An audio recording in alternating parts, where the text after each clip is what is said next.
Now listen to this now. You can see the plan he had to make sure that amewanyorosha sawa sawa. Hakuna yoyote atainua kichwa tena. Watabaki slaves for the devil forever. I hope in the parallel you see the church. Because you touch the worship and you finish them. Articles. I am going to look at the process. Just wait. Let me get to a place a little bit and then I'm going to go. But now I'm coming to a place where you'll see the rain beginning to beat the church. With you, verse 6, it says, among these were some from Judah, Daniel, Ananiah, Mishael, Azariah, full stop, and Azariah. Look at this now, what the eunuch did. The chief official gave them new names. Don't go there. I can even walk out now. It says, if someone was named, the Kenyans, let's say, have been besieged and taken over to captivity, right? And one of them, the name was Shuja Omkombozi. You must change that name. Because when they see him, they see a savior. So this guy can easily deliver us. Yeah, because he came from a clan and that family was known for delivering people from slavery. So he has the genes to do it. You soon see him mobilizing people, having evening meetings.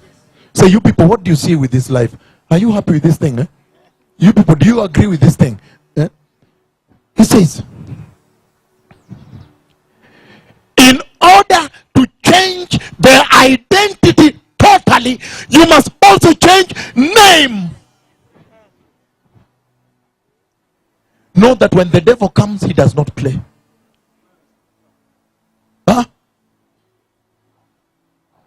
He left nothing to change. Even name must change now. Another name now. A Babylonian one. I know some of you are saying, where? Now I understand what he did with the church. No wonder the church, the world, same name. And I said, we are now entering the nerve center. We are entering the place where the rain began to beat the church from, right? And he said, even the names had to be changed. Wow. Kumbe, when the devil comes, he's very serious. He's very, very serious. He says he comes to destroy and he does not want to take chance. Hakuna hiyo. Hakuna mchezo hiyo. That is you. Oh, nini. That is you. Ameyadhirika sana. Wacha yeye sasa. Maliza yeye. And you people, when you go to preach, you just play around and laughing here and there with the sheep, and then, you know. And he says, verse 7, the chief official gave them new names. To Daniel the name Belshazzar, and to Hananiah the name Shadrach, to Mishael the name Meshach, and to Azariah the name Abednego. Verse 8 is where the rain began to beat us from. But Daniel resolved not to defile himself with the royal food and wine, and he asked the chief official for permission not to defile himself in this way. Sit down. Sit down. Do you understand where the rain started beating you from? Daniel alikuwa na keti hivi chini na bunduki imewekwa kwa kichwa yake. Bunduki. Did you hear the word bunduki? He was in captivity. He had no rights whatsoever. No rights. You are in captivity. You have no rights. Daniel had no rights. In the midst of that bunduki, chakula, there was food now. And you know how food can bring out the worst in people. or the best in people, whichever. You know how food can bring out now the person. People start laughing, they start smiling, happy, and they just give a story that shocks you also. You understand? You know how food makes people tickle. Bunduki kwa kichwa bunduki. And Daniel said, no, I will not defile. I refuse to defile myself in this way. Are you understanding me? To the church also. The church has sat and too many books were presented. And the cunning one already quickly maramoja. Oh, Mekuja, you're a new person here. That's very good. If you're a new pastor in this area, let me introduce you to this area. This area is a very tricky area. You need somebody to show you around. You know, whatever. Daniel was operating in captivity. Bunduki kwa kichwa. But he says, again I repeat.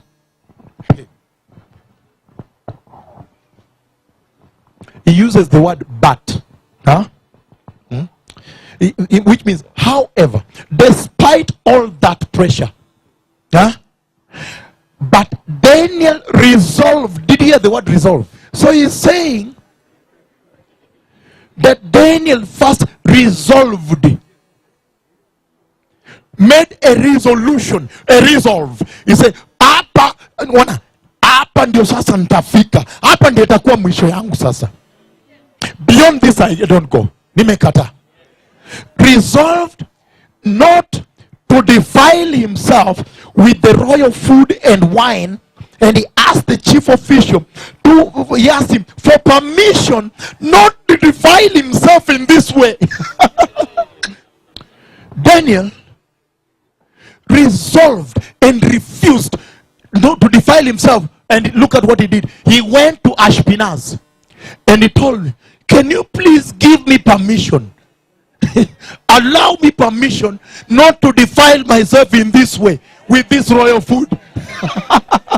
That is so powerful, because how do you go to ask for such a permission? To go and tell him, please, just give me permission to disobey you. Please allow me permission to disobey you. The question is this: why has the church not refused? Why didn't the church resolve? Why hasn't the church asked for permission from the eunuch of the king of this world? Why hasn't the church? Why didn't she also? Didn't I tell you where the rain began to beat us from? Yes. Daniel said, no. In Jerusalem we never ate this at all. I will not allow myself to defile myself with this diet in this way. Listen to this now. Why then did the church simply subscribe to that diet? And when I came to Kenya, I came like this. I came like this, like this. And when I opened the door, look at the church. I shouted. I was horrified. Why? Because I found the church busy eating the kingly diet. And what horrified me is that she appeared to enjoy it.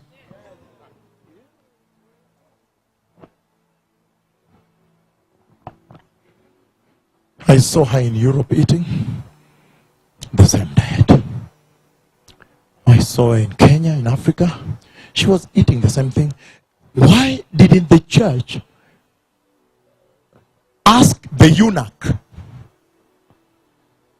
from the throne of the king of this world? Because the king of this world also apportioned, did you understand? Apportioned a kingly diet from his table, by the way. Kwa meza yake mwenyewe. Ye mwenyewe anakata ugali, anaweka hapa, anakata nini. You understand? He was in charge himself. From his table. And he said, send it to her to eat it. Why didn't the church contest that diet? Why didn't the church object to it? Resist it? Can somebody hear me? Object. Resist. Refuse. Deny. Refute. Whatever. Why didn't the church? Huh? Somebody talk to me. And Daniel in captivity refused, rejected, objected, denied, protested, whatever. And look at what happened. Because verse 9. Now God had caused the official to show favor and sympathy to Daniel. But the official told Daniel, listen to this now, I am afraid of my lord the king, who has assigned your food and drink. Why should he see you looking worse than the other young men of your age? The king would then have my head because of you. Did you hear that? Let me explain this. Let me explain. Listen to what he's saying. He's saying that when Daniel refused, the eunuch, you know the way you say and they say. You see that? He said back to him. He said, hey, you are going to look worse off than these young men here. You are surrogates. You are contemporaries. Your age mates, rika yako. Sindio? Why do you want to look so worse like that? Because the king has assigned the diet. He will simply cut off my head. He will have my head on a plate. Because I will have disobeyed. Huh? Huh? That will be the biggest sign of disobedience. And the king will kill me, he will hang me. He will cut my head. Listen to this now. I hope you see the church. When the king of this world assigned the church a diet, I'll just give a simple, can I give one example of the menu, the entry course? He says, no, for your sons and daughters to be normal, they have to date. Here, dating. They have to date. Dating is allowed. You know, there's an age when they have to date. Yeah, it's normal. Oh, my son these days spends more time with that girl. Oh yeah, it's normal, because that's normal how they grow. That means your son is normal. So for him to be normal, they have to date. Do you understand what the king of this world has prescribed? He has built a model.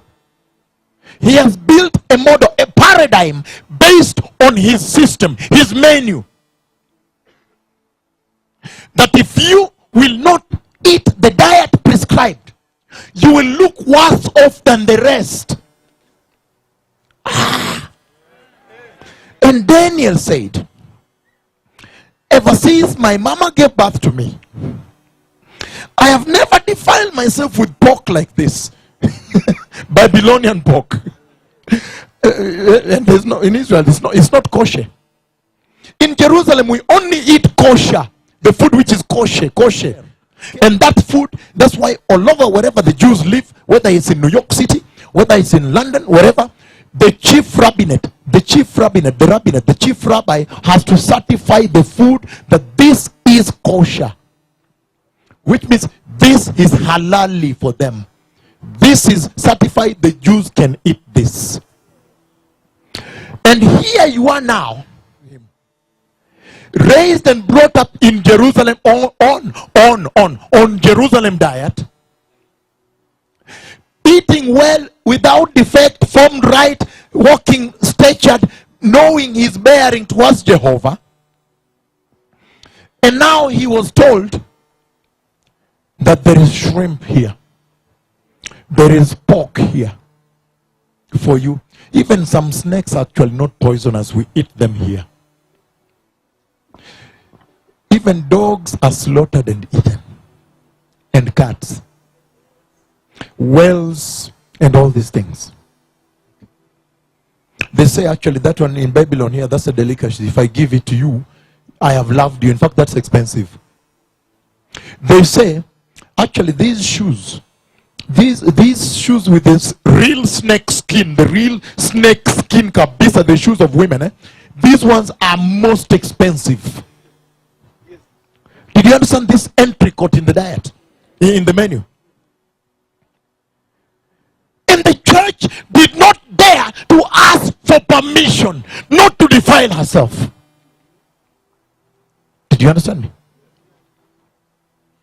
The church did not bother. Did you see where the rain began to beat us from? Daniel resisted. And when he resisted, what did you see? God's favor and sympathy. So the Lord is saying, oh, listen to me, precious people. I am not saying that you do it. I am just saying that I'm testing your heart. That if your heart be willing, then I will do the rest for you. He's saying, if your heart will be willing, then leave the rest to me. I will step in a mighty way. He's saying, once your heart is willing, the things I can do is I can move mountains and do things you cannot believe. You understand? When Daniel showed the disposition of his heart towards standing with God, refusing defilement, refusing abuse, refusing and rejecting sin, and saying no, but in Jerusalem we never ate pork, neither did we eat small snakes, which I'm told are not poisonous. And he refused, and once he rejected, then look, God's favor and sympathy befell.